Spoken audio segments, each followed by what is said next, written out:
बिस्मिल्लाहिर्रहमानिर्रहीम अस्सलाम वालेकुम। गपशप तकीर मज़र में खुश आमदीद। ख़वातीन और हज़रात, इस वक्त मैं मौजूद हूँ 337 WB डेरा डोगरा में। हमारे साथ डॉक्टर सलामत अली मौजूद हैं। ये एक वेटरनरी डॉक्टर हैं तो इन्हां दे नाल असीं पंजाबी च अज गल करांगे। अस्सलाम वालेकुम डॉक्टर साहब। डॉक्टर साहब, सारे तो पहले तो बहुत बहुत शुक्रिया तुहाडे टाइम देने का। तो तुसीं ये दसो कि जिहड़ा जानवरां दा चूँकि पंजाब के मवैशियों के नाल लोगों का बहुत ज़्यादा तल्लक है और लोगों का एक रोज़गार गया, शौक ना भी लोग पाल लिया। यदा मीट यदि मिल्क वास्ते लोग जानवर जो मवैशी पालते हैं, गाय भैंस भेड़ बकरी वगैरह। तो कॉमन बीमारियां की है मज्झां ते गावां दे विच? जनाब का बड़ा शुक्रिया तो इस चैनल के वसद नाल चलो जानवरों के कोल जानवरों के जिहड़े रखण वाले लोग है उन्होंने साड़ी गलबात हो सकती है। तो जानवरों के तकरीबन 4-5 बीमारियां ने जिहड़ियां ज़्यादा अहम हैगियां ने। उन्होंने सब तो जी ज़्यादा अहम हैगी आ वो मूँह खुर की बीमारी है। मूँह खुर की बीमारी ऐसी बीमारी हैगी है जी जानवर की जानलेवा तो नहीं हैगी, लेकिन जानवर की प्रोडक्शन के जानवर की गोश्त के बहुत ज़्यादा असर पैंदा है, दुध तो गोश्त के। बाहर दियां जिन्नियां भी फर्मां हैगियां ने बैन अवी तौर पर जानवर की जी गोश्त की एक्सपोर्ट हैगी आ, उन्होंने वास्ते सब तो जी पहली शर्त होंगी है कि जानवर को मूँह खुर ना होया हो। अगर जानवर को मूँह खुर होया हो तो बाहर की कोई भी जी गोश्त खरीदने वाली फर्म हैगी वो गोश्त नहीं खरीद सकती। अच्छा डॉक्टर साहब, मैं सॉरी थोड़ी गल कटी। ये मूँह खुर जिस जानवर को होया होवे ਉਹਦੀ बेसिक निशानी की है, कितना पता लगता है कि इस जानवर को मूँह खुर हो गया? ਉਹਦੀ बेसिक निशानी अजकल ज़्यादा जो जानवर गोश्त एक्सपोर्ट हो रहा हैगा वा वो तकरीबन गाय का ही है पाकिस्तान के। और गाय के गोश्त को बाहर पसंद किया जाता है। गाय के गोश्त की जोड़ा जानवर को जो मूँह खुर हो जाता है वह जो ग्रोथ रेट होगा वो नहीं होंगे। वो दुध की प्रोडक्शन बहुत ज़्यादा घट जाती हैगी और वह जो गोश्त हैगा वा उन्होंने कोल ऐसे टैसट है जो जानवर मूँह खुर होया होएगा वो टैसट लाते हैं, उस टाइम ही गोश्त जोड़ा है वो नाकाम बना दें, नकारा कर देंगे ने, फिर वो एक्सपोर्ट की इजाजत नहीं देते। ये असल च बेसिकली डॉक्टर साहब जोड़े आम ज़्यादा जिमीदार आए जो लोकल लोग एक दो गाय भैंस रख ली, उन्होंने उदों पता लगता कि जदों उन्होंने जानवर पशु जोड़ा ना पट्ठे खाना छड़ जाता, फिर पता लगता कि जानवर बीमार है। क्योंकि लोकल जिहदे कोल एक या दो पशु आ वो प्रॉपर उन्होंने ट्रीटमेंट नहीं करता, यानी डॉक्टर जोड़े आ उन्होंने नहीं बुलाता, उन्होंने प्रॉपर चैकअप का कोई सिस्टम नहीं। जिहदा ज़्यादा वड्डी डेयरी आ जिहदे को 8-10 पशु आ वो तो चलो जानवरों ना ये चैकअप वह होंदा रहिंदा रूटीन दे नाल। लेकिन जिहड़ा एक आम बंदा जिहदे को एक दो गाय या मझां वा उन्होंने उदों पता लगता कि जो जानवर पट्ठे खाना छड़ जाता, वो की निशानी होंदी? ਇਹਦੀਆਂ ਨਿਸ਼ਾਨੀਆਂ 3-4 ਬੜੀਆਂ ਅਹਿਮ ਹੈਗੀਆਂ। ਤੁਹਾਡੀ ਗੱਲ ਬਿਲਕੁਲ ਸਹੀ ਹੈ, ਤੁਹਾਡੀ ਗੱਲ ਨਾਲ ਇਤਫਾਕ ਕਰਦਾ ਹੈਗਾ। ਸਾਡੇ ਪੰਜਾਬ ਦੇ ਵਿੱਚ ਜ਼ਿਆਦਾ ਦਿਹਾਤੀ ਏਰੀਆ ਦੇ ਵਿੱਚ ਮੂੰਹ ਖੁਰ ਨੂੰ ਐਜ਼ ਅ ਬਿਮਾਰੀ ਲਿਆ ਹੀ ਨਹੀਂ ਜਾਂਦਾ ਹੈਗਾ। ਸਾਡੇ ਪਿਛਲੇ ਸਿਆਣੇ ਬਜ਼ੁਰਗ ਹੁੰਦੇ ਸੀ, ਉਹ ਕਹਿੰਦੇ ਸੀ ਜਦੋਂ ਮੂੰਹ ਖੁਰ ਆ ਜਾਵੇ ਇਹ ਬਿਮਾਰੀ ਕੋਈ ਨਹੀਂ ਹੈਗੀ, ਇਹਨੂੰ 4-5 ਦਿਨ ਤੁਸੀਂ ਇਲਾਜ ਨਹੀਂ ਕਰਨਾ, ਜਾਨਵਰ ਬਹੁਤ ਸਹੀ ਹੋ ਜਾਂਦਾ ਹੈ। ਉਹਨਾਂ ਦਾ ਕਹਿਣਾ ਜਿਹੜਾ ਹੈਗਾ ਉਹ ਕੁਛ ਹੱਦ ਤੱਕ ਸਹੀ ਹੈਗਾ, ਕਿਉਂਕਿ ਇਹਦੇ ਜਾਨਵਰ ਮਰਦਾ ਨਹੀਂ ਹੈਗਾ, ਇਸ ਵਾਸਤੇ ਉਹ ਸੀਰੀਅਸ ਨਹੀਂ ਲੈਂਦੇ ਹੈਗੇ। दूसरा पिंडा थावां दे विच सब तो ज़्यादा जिहड़ी हैगी आ वजह उहदी हैगी एक दा इल्म दा ना होना और दूसरा माशियत दा भी हुंदा हैगा कि वो एक दो जानवर वाले जिहड़े लोग हैगे नहीं अफोर्ड नहीं करते हैगे। जिहड़ा ट्रीटमेंट हैगा ट्रीटमेंट कोई महंगा नहीं हैगा, लेकिन मेन वजह जिहड़ी हैगी आ कि जानवर दा उन्हां नूं इस बीमारी नूं सीरीयस नहीं लैंदे हैगे। इस बीमारी दीयां 3-4 अलामतां हैगियां ने ते ਉਹਦੇ ਵਿੱਚ ਸਭ ਤੋਂ ਪਹਿਲੇ ਜਿਵੇਂ ਮੂੰਹ ਖੁਰ ਦਾ ਨਾਂ ਹੈਗਾ ਵਾ ਮੂੰਹ ਤੇ ਖੁਰ, ਸਭ ਤੋਂ ਪਹਿਲੇ ਜਾਨਵਰ ਨੂੰ ਬੁਖਾਰ ਹੁੰਦਾ ਹੈਗਾ, ਉਹਦੇ 'ਚ ਮਾਲਕ ਨੂੰ ਆਇਡੈਂਟੀਫਾਈ ਨਹੀਂ ਹੁੰਦਾ, ਜਾਨਵਰ ਪੱਠੇ ਖਾਣਾ ਛੱਡ ਦਿੰਦਾ ਹੈਗਾ। ਫਿਰ ਉਹਦੇ ਮੂੰਹ ਦੇ ਵਿੱਚ ਛਾਲੇ ਵਗੈਰਾ ਪੈਦਾ ਹੁੰਦੇ ਨੇ, ਉਹਦੇ ਵਿੱਚ ਵੀ ਸੈਲੀਵੇਸ਼ਨ ਮੂੰਹ 'ਚ ਚਰਾ ਆਪਣੇ ਲਾਲਾ ਵਗੈਰਾ ਜਾਂਦੀਆਂ ਹੈਗੀਆਂ ਨੇ। ਤੀਸਰੇ ਨੰਬਰ ਤੇ ਜਿਹੜੀ ਚੀਜ਼ ਆਉਂਦੀ ਜਦੋਂ ਜਾਨਵਰ ਲੰਗੜਾ ਕੇ ਚੱਲਦਾ ਨਾ ਮਾਲਕ ਨੂੰ ਉਦੋਂ ਪਤਾ ਲੱਗਦਾ ਹੈਗਾ, ਉਦੋਂ 5-6 ਦਿਨ ਗੁਜ਼ਰ ਚੁੱਕੇ ਹੁੰਦੇ ਨੇ, ਜਿਹੜਾ ਮੂੰਹ ਖੁਰ ਨੇ ਜਾਨਵਰ ਤੇ ਅਸਰ ਪਾਉਣਾ ਹੁੰਦਾ ਉਹ ਪਾ ਚੁੱਕਿਆ ਹੁੰਦਾ ਹੈਗਾ।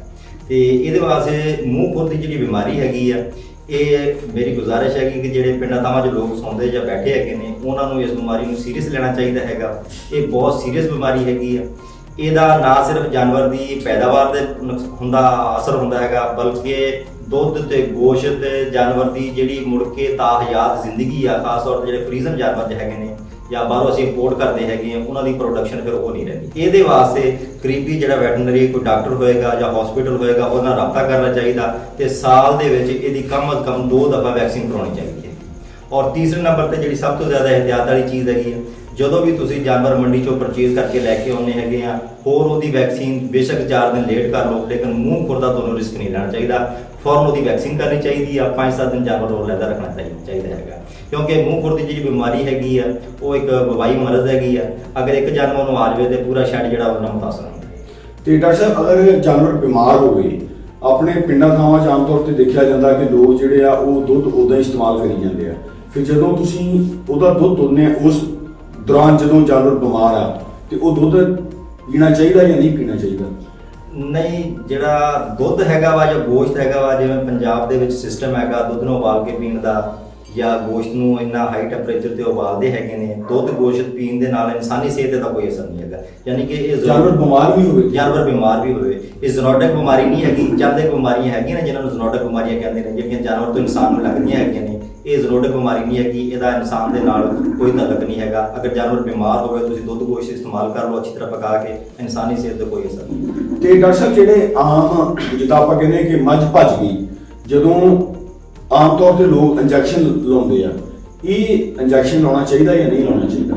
ਆਕਸੀਟੋਸਿਨ ਇੱਕ ਇੰਜੈਕਸ਼ਨ ਲੱਗਦਾ ਹੈਗਾ ਜਾਨਵਰ ਨੂੰ, ਜਿਹਦੇ ਨਾਲ ਜਾਨਵਰ ਜਿਹੜਾ ਹੈਗਾ ਵਾ ਉਹ ਅਗਰ ਦੁੱਧ ਵਗੈਰਾ ਕੰਮ ਦੇ ਰਿਹਾ ਹੋਵੇ ਜਾਂ ਦੁੱਧ ਜਲਦੀ ਖੁਸ਼ ਕਰਨ ਦੀ ਕੋਸ਼ਿਸ਼ ਕਰੇ, ਤੇ ਫਿਰ ਦਿਹਾਤਾਂ ਦੇ ਵਿੱਚ ਲੋਕ ਇਸਤੇਮਾਲ ਕਰਦੇ ਨੇ।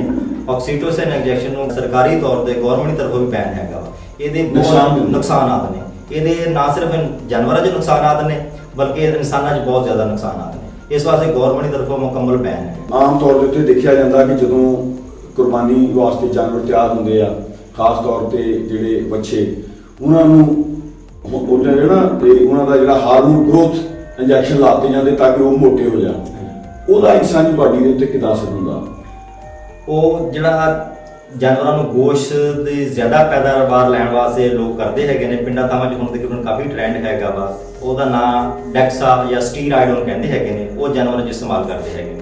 ਸਟੀਰਾਇਡ ਜਿਹੜਾ ਹੈਗਾ ਵਾ ਬਹੁਤ ਅੱਛੀ ਦਵਾਈ ਹੈਗੀ ਆ, ਲੇਕਿਨ ਇਹਦਾ ਇੱਕ ਟਾਈਮ ਦਾ ਇਹਦਾ ਇੱਕ ਇਸਤੇਮਾਲ ਦਾ ਤਰੀਕਾਕਾਰ ਹੈਗਾ। ਲਾਈਫ ਸੇਵਿੰਗ ਡਰੱਗਸ ਇਹਨੂੰ ਕਹਿੰਦੇ ਹੈਗੇ ਨੇ, ਲੇਕਿਨ ਅਗਰ ਜਾਨਵਰਾਂ ਦੇ ਵਿੱਚ ਇਹਨੂੰ ਬਿਲਕੁਲ ਬਗੈਰ ਕਿਸੇ ਮਸ਼ਵਰੇ ਤੋਂ ਡਾਕਟਰ ਦੇ ਇਸਤੇਮਾਲ ਕੀਤਾ ਜਾਏਗਾ, ਫਿਰ ਇਹ ਜਾਨਵਰ ਜਦੋਂ ਉਹਦੇ ਗੋਸ਼ਤ ਜਾਂ ਖੂਨ ਦੇ ਵਿੱਚੋਂ ਆਪਣੇ ਦੁੱਧ ਦੇ ਜ਼ਰੀਏ ਇਨਸਾਨ 'ਚ ਜਾਂਦੀ ਹੈਗੀ ਤੇ ਇਨਸਾਨ ਦੇ ਵਿੱਚ ਵੀ ਮੁਖਤਲਿਫ ਕਿਸਮ ਦੀਆਂ ਬਿਮਾਰੀਆਂ ਪੈਦਾ ਕਰਦੀ ਹੈਗੀ।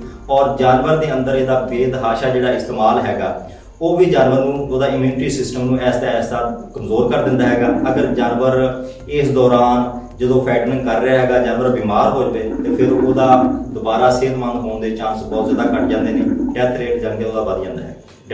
ਡਾਕਟਰ ਸਾਹਿਬ, ਮੇਰਾ ਆਖਰੀ ਸਵਾਲ ਇਹ ਆ ਕਿ ਅਗਰ ਅਸੀਂ ਜਾਨਵਰ ਪਰਚੇਜ਼ ਕਰਨਾ ਗਾਏ ਬੈਂਸ, ਤੇ ਉਹਦਾ ਬਿਹਤਰੀਨ ਆਸਾਨ ਹੱਲ ਕੀ ਹੈ ਕਿ ਅਸੀਂ ਦੇਖੀਏ ਕਿ ਅਸੀਂ ਆ ਗਾਂ ਜਾਂ ਮੱਝ ਜਿਹੜੀ ਲੈਣ ਲੱਗੇ ਆ ਇਹ ਤੰਦਰੁਸਤ ਆ, ਸਿਹਤਮੰਦ ਹੈ?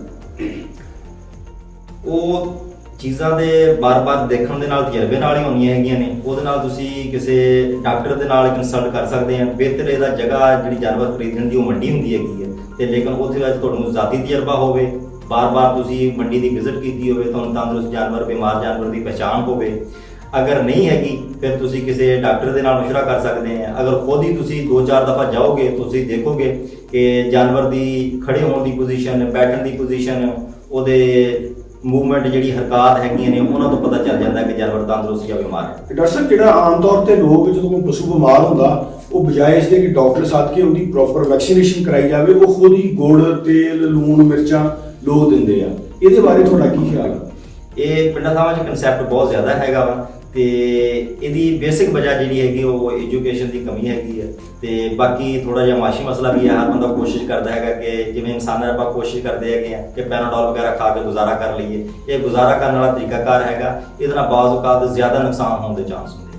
ਬਹੁਤ ਬਹੁਤ ਸ਼ੁਕਰੀਆ ਡਾਕਟਰ ਸਾਹਿਬ, ਜਜ਼ਾਕੱਲਾ ਖੈਰ। ਮੈਂ ਉਮੀਦ ਕਰਦਾ ਕਿ ਡਾਕਟਰ ਸਾਹਿਬ ਨੇ ਬੜੀ ਮੁਫੀਦ ਮਾਲੂਮਾਤ ਦਿੱਤੀਆਂ, ਤੁਸੀਂ ਇਸ ਮਾਲੂਮਾਤ ਤੋਂ ਫਾਇਦਾ ਕਰੋਗੇ। ਨੈਕਸਟ ਵੀਡੀਓ ਤੱਕ ਲਈ ਆਪਦੇ ਮੇਜ਼ਬਾਨ ਨੂੰ ਇਜਾਜ਼ਤ ਦਿਓ। Thank you very much. Allah Hafiz.